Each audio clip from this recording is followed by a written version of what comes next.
Good morning, children. In this module, we'll discuss white blood cells. White blood cells are a part of the immune system that helps fight infection and defend the body against other foreign materials. Different types of white blood cells are involved in recognizing intruders, killing harmful bacteria, and creating antibodies to protect your body against future exposure to some bacteria and viruses. The first white blood cells, monocytes. They are the garbage trucks of the immune system.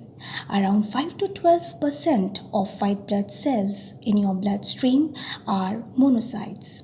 But their most important function is to migrate into tissues and clean up dead cells.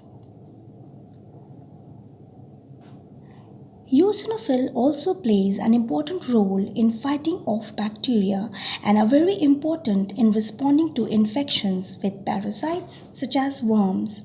They are perhaps best known, however, for their role in allergy symptoms, when they essentially go overboard in mounting an immune response against something like pollen, which it mistakenly believes is an invader.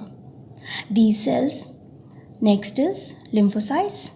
Lymphocytes are also very important in the immune system, with T cells being responsible for directly killing many foreign invaders. B lymphocytes, in contrast to the other types of white blood cells, are responsible for humoral immunity. Basophils, also accounting for only around 1% of white blood cells, are important in mounting a non-specific immune response to pathogens. These cells are perhaps best known for their role in asthma. When stimulated, these cells release histamine among other chemicals. Next is neutrophils. Roughly half of white blood cells are neutrophils. Neutrophils are usually the first cells of the immune system to respond to an invader such as bacteria or a virus.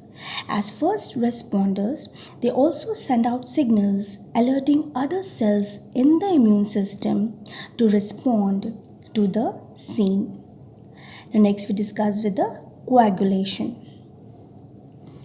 Coagulation, also known as clotting, is the process by which blood changes from a liquid to a gel, forming a blood clot.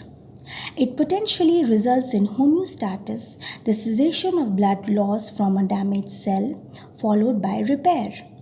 The mechanism of coagulation involves activation, adhesion, and aggregation of platelets, as well as deposition and maturation of fibrin.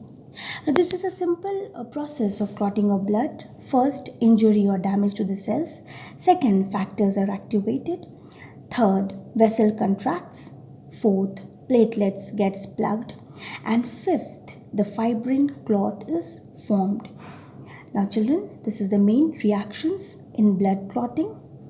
Okay, please make a note of it in your answer book and try to learn it. Okay, children, it was enough for this module.